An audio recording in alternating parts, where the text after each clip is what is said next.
Donkey Kong has been around just as long as Mario has, but the Red Plumber Boy definitely has had quite a few more adventures than him.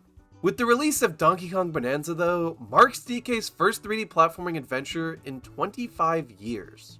And with it having been made by the same team that brought us Super Mario Galaxy 1 and 2, 3D World, and Odyssey, it's clear Nintendo has a lot of faith in DK. But what about before this? I mean, DK isn't known for his 3D adventures, he's mainly known for his 2D ones. And just over 10 years before Bananza's release, we got DK's most recent 2D game, Donkey Kong Country Tropical Freeze. Originally a Wii U game, then ported to the Switch in 2018, this game is one I rarely see discussed anymore, despite it seeming to be a monumental entry in the series. I mean, come on, the box says you can play as Funky Kong.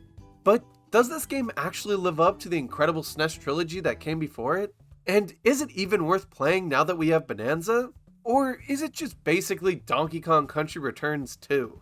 In this video, we're going to cover all that and more, as I try to answer one simple question. Is Donkey Kong Country Tropical Freeze actually good? After the immense success of Donkey Kong Country Returns on the Wii, the team behind the revival game, Retro Studios, proved they were more than capable to carry on DK's 2D legacy. And because of all the leftover ideas they had from their time working on Returns, were asked by Nintendo to create a sequel game for their new console, the Wii U. Development began almost immediately after the release of Returns, with Retro wasting no time getting back to the drawing board for this sequel. One of the main complaints many longtime DK fans had with Returns was the lack of other playable Kongs. I mean, outside of Cranky in his shop and Diddy helping DK with his jetpack ability, many fans missed the family of Kongs that were present in the original Donkey Kong Country games. So, one of the first things the team did was work on how they could implement the other Kongs into the game. Along with this, they also realized the setting couldn't just be the same DK Island from Returns, as it basically had been all but explored in that game, and it would be pretty underwhelming to use the same island 2 games in a row, and would definitely not help with setting the 2 games apart. So the team decided pretty early on to have DK blown away from the island, and have the premise of the game be him and friends trying to return there and reclaim it. Ironically, New Super Mario Bros. U, a game developed around the same time as this one, also followed a pretty similar story, with Mario and friends being tossed far away from Peach's castle, and their goal being to return.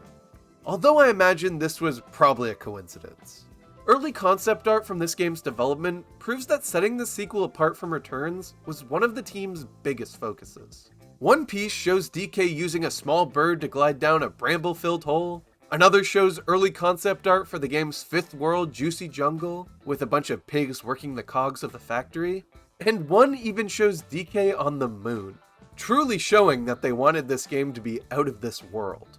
And as development neared the finish line, the game was finally revealed to the public at E3 2013.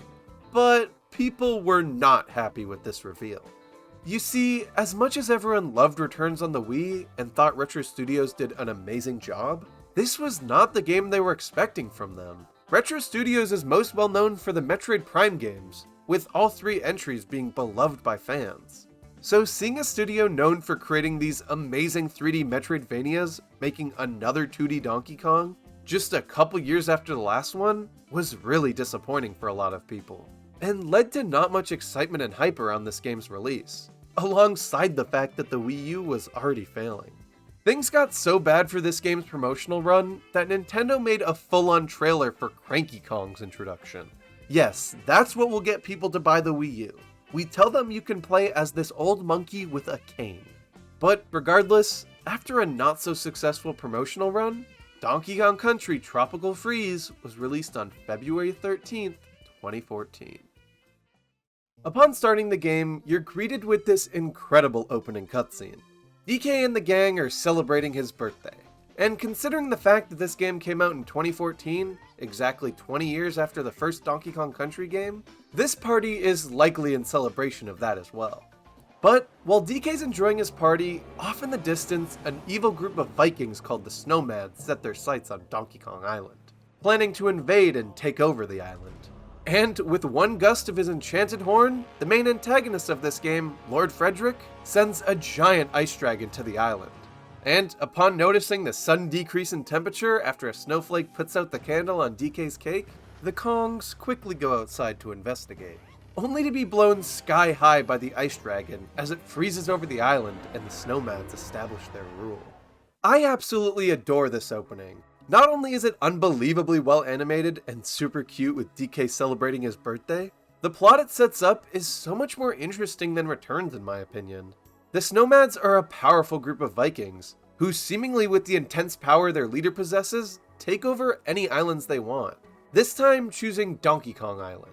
Having the plot of the game being DK and friends trying to return home instantly hooked me. The whole time I was wondering what it would finally be like to reach the island and see what's changed with it being entirely frozen over. There's definitely a world where this game's plot was centered entirely around being on the frozen island and exploring it that way, but I'm so glad they chose to just keep it as the final world. As while the ice theme is cool, I don't think a whole game centered around ice levels would be fun at all. Heading into the first level, we see DK crash land right into an abandoned plane, and have to punch out of it by mashing X and Y.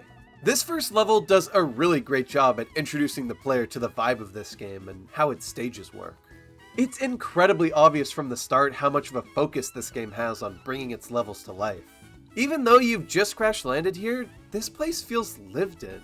The environments and backgrounds have so much soul put into them, and makes it unbelievably easy to immerse yourself in this world.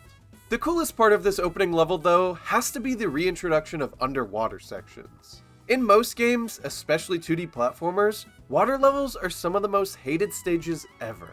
They can be incredibly slow, annoying to control, and overall not very fun. The Donkey Kong Country series, however, is one of the only game series to not fall into this category. Its underwater levels are beloved by fans, and some of the most immersive levels in those games. With Donkey Kong Country Returns though, water levels were mysteriously absent, leaving many disappointed. But Tropical Freeze reintroducing this, in its first level mind you, sets the tone that this game isn't just a return to the series, it's an evolution. And the changes to the underwater section cement this. Now you have an oxygen meter and have to collect bubbles to keep DK from drowning. Along with that, underwater controls have been very refined, making movement feel smooth but realistic to how swimming in actual water feels. The best new thing introduced with the water controls though has to be the little boost you now get by pressing X or Y. This makes swimming feel so much better, and makes the water sections of this game really fun and not at all boring or tedious. Speaking of controls though, this game is easily the best Donkey Kong has ever felt as well. One of the biggest things that held Returns back was its reliance on motion controls for some of DK's main moves. For example, in that game, if you wanted to roll, you had to shake the remote. If you wanted to use DK's ground slam attack, something essential in tons of levels, you had to shake the remote. And if you wanted to use that weird blow ability, you again had to shake the remote. As someone who played through and beat Returns on the Wii before the HD version came to Switch and fixed the motion control issues, it was incredibly annoying to deal with. And playing Tropical Freeze felt like a breath of fresh air with how much less my hands had to constantly shake. The only time I was shaking during my Tropical Freeze playthrough was when I realized how many people watch my videos and aren't subscribed. So go check that out. After beating the first stage though, you're introduced to the world map. And while it unfortunately doesn't have different variations of the theme for different worlds like in Returns, this rendition might be my favorite. It's an absolute banger. Speaking of the world maps though, they are really cool. Unlike 2D Mario games, which often fall into the bland habit of having grass, desert, ice, beach worlds, etc., the Donkey Kong Country series has always been super unique with its world types, and Tropical Freeze is no different. The first world, Lost Mangroves, is this overgrown jungle with a bunch of ruins. They're incorporated pretty well into the levels, and for a first world, it's not bad. Although it does have a strong resemblance to the first world of Returns, with it having a focus on jungles and ruins. The second world though, Autumn Heights, is a big step up. It's a mountainous grassy region filled with windmills, birch and pine trees, and a giant owl-shaped mountain at its peak. This world takes great advantage of its themes, incorporating all the things I listed into its levels. You got windmill-themed levels, mountain-themed levels, and falling leaf-themed levels. My favorite stage in this world is definitely Horntop Bob. It sees you platforming by using the air blown from the horns to progress, and the time they go off is linked with the music. So if you get a good rhythm going, you can pretty much time every jump. The third world, though, is where things get really interesting. Bright Savannah is obviously a Savannah-themed world, but it doesn't just stop there. The first level here is probably when it really clicked for me how much soul this game has.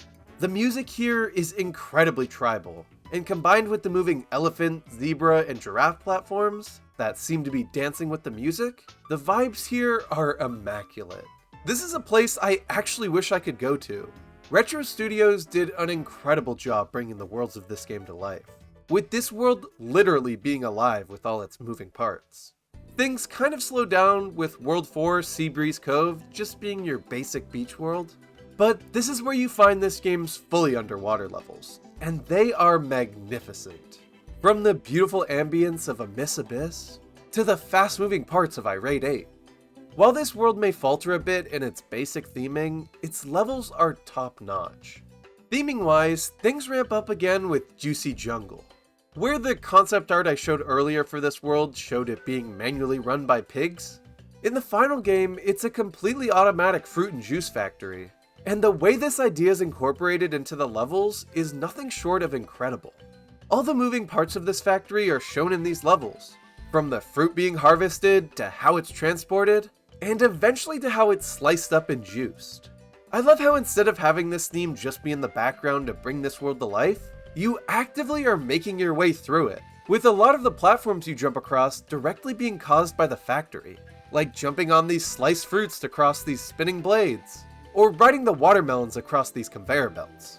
It's a great way to make the world even more immersive outside of its backgrounds, and I love it.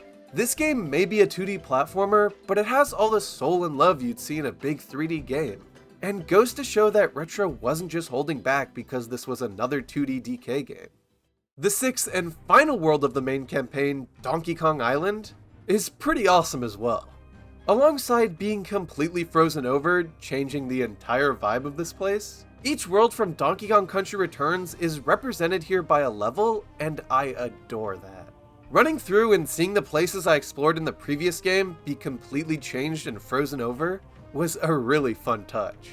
Seeing DK's frozen house at the beginning of the first level, the beaches and seas from the second world frozen over, the mines and caves of the fourth world becoming icicle caverns that are slowly falling apart, and the cliff world now being completely shrouded in a blizzard as you ascend it is awesome.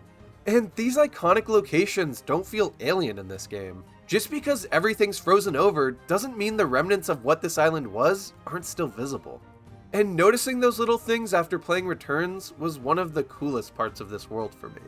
Overall, the worlds in this game are a definite step up from Returns. Not only do they all feel unique and different from each other, their levels are so much more alive and take so much advantage of their setting to create the most immersive levels in any 2D platformer I've ever played. But speaking of 2D, Tropical Freeze doesn't let that limitation stop it from creating some pretty cool semi-3D sections. In a lot of levels, the camera winds around what you're doing, with one of the best early examples being the minecart scene in World 1 that has you winding down this tree. The game is constantly taking advantage of the camera and its 3D visuals to make this feel like a lot more than a left-to-right game. In some of the rocket barrel levels, the camera will pan to an angle almost behind DK, to not only give you a better view of what's ahead, but to make it feel less tangled to a 2D plane. My absolute favorite example of this is in the minecart sections that see the camera fully behind DK, and have you jumping from one rail to another to avoid incoming obstacles. This was something they didn't need to do at all, the game already felt alive enough on its own, but now giving us a better angle of the levels we're exploring is so cool, and I love when the game does this. Another thing I love about this game is the new playable characters, or allies I guess if you're just playing the single player. In Returns, you only had Diddy Kong, and while his jetpack was cool and saved me from so many deaths, the inclusion of Dixie and Cranky in this game makes it so hard to go back to Returns. Dixie's ability is her hair twirl, which is almost a double jump in a way with how much height it gives you. Her hair twirl is a really good mid-air correction tool, helping you align yourself to where you want to land, or giving you that split second to go back on your jump if you realize it's too dangerous. Cranky, on the other hand, uses his cane to bounce you up in the air, higher than a regular jump, and lets you bounce across spikes or land a hit on spike-headed enemies. My favorite use for Cranky is definitely speedrunning levels. You keep all your momentum after a roll with his cane bounce, and getting a rhythm going where you're bouncing across the levels at insane speeds is so fun, and is the only reason I've ever attempted the time attack mode in this game. Having these 3 different allies to choose from in levels gives players so many more ways to tackle them, and I love that. If you need to hover above things and generally just be more cautious, you can use Diddy Kong. If you're hunting for secrets and like the extra height boosts, use Dixie.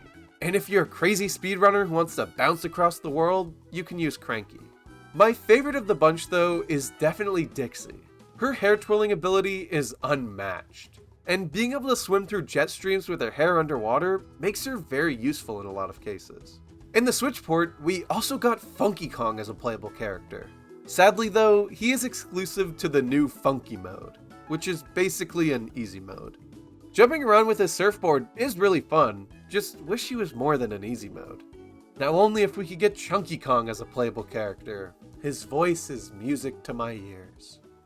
Speaking of music though, the soundtrack of this game is one of the most underrated improvements it has over its predecessor.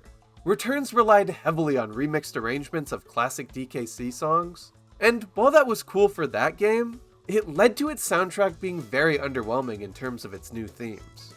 A big reason for this was because the original composer of the DKC games, David Wise, did not return for that game. So Retro had to do it themselves. With Tropical Freeze though, the legendary David Wise returned, and it is incredibly obvious. Where Retro brings these levels to life with their clever design and detailed environments, David Wise brings them to life with his magnificent composing, creating a soundtrack that rivals the classic games. From the upbeat tribal music of Bright Savannah, to the underwater ambience of Seabreeze Cove. David's return was not something Nintendo or Retro needed to do, but the fact they reached out to him after not working with him for almost 20 years goes to show that the team actually cared about this game. They wanted it to be as spectacular as it could be, and that really goes a long way. And then there's the bosses. The DKC series is known for its difficulty, but the bosses are on a whole nother level. I think it took me literal hours to beat the final boss of Donkey Kong Country 2. Tropical Freeze is no different, as its bosses can be very hard. Hard in a fair way though. A lot of games rely on cheap attacks and moves that make bosses unnecessarily difficult, but this game specifically is not like that. These bosses are hard, yes, but predictable and learnable. Dying to a boss in this game didn't really make me mad. It made me learn from my mistakes and slowly get better at them. Until eventually I could beat them over and over again because I knew everything they did. One of my favorite bosses in this game was Fugu the Frightening. The gimmick of this boss fight is that you're underwater, but because of how nice DK controls underwater in this game, avoiding this boss's attacks and finding ways to damage it felt like gliding through air with how good I got at it. The only boss that really gave me trouble was the final boss, because oh my god, it is difficult. After fighting your way to the top of DK Island, you confront Lord Frederick, the evil snowman who took over the island and shrouded it in snow, only to hang out in a volcano for some reason. This fight sees you throwing his own henchmen at him in order to make him lose his balance and fall down, so he comes over to try and attack you himself. You have to jump on his back at the right time, but nailing the timing for this, especially in the later phases, is very tough, and was easily the hardest part of learning this fight for me.